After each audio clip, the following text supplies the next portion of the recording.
So one of the most important things to remember whenever you do anything that needs to be fermented when it comes to produce, make sure it is organic.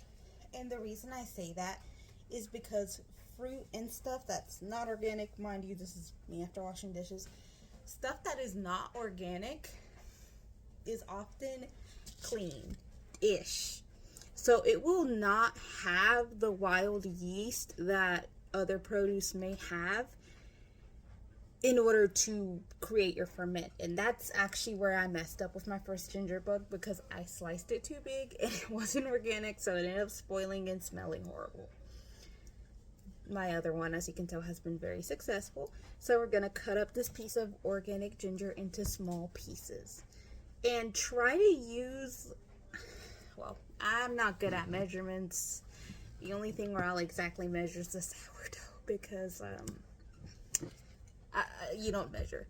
You do it till the ancestors tell you to stop. But I would say until you can use up this, and if you feel like it's not enough for the size of your jar, cut it more. If you don't, you can always just mince it and save it for later. Alright, now that that's finished, I have chopped up some garlic. I'm leaving these pieces for a cough syrup I'm going to show you how to make, and I'm going to put them in this jar. Also, make sure that your hands are clean and that you don't wash your organic produce, because it will wash the wild yeast away. It should at least have all the dirt off of it. Alright, now that our jar has a good amount of ginger in it, we are going to add some water. Make sure it is not tap water, because tap water often has chlorine or chlorinated mixture in it, which will make it not so great, and it will kill off all the bacteria and yeast that we need in here.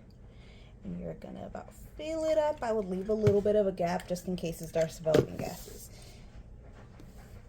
And I've seen a lot of people debate on whether we should be using fancy sugar, raw honey. Honestly, plain white sugar is your best friend.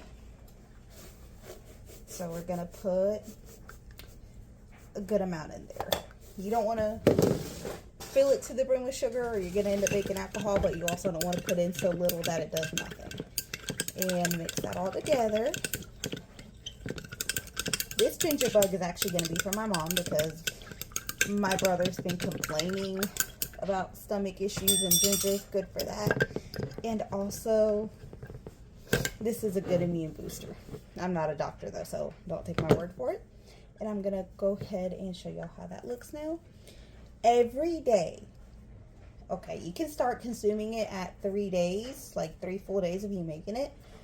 I will go ahead and say you want to make sure you feed it around the same time, and you also want to make sure that you use a mixture of ginger and sugar. I find equal parts works best every single day.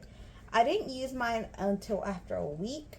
You can start using it at 3 days, but I would recommend a week, just so your fermented stuff comes out stronger. And that's how you make a ginger bug.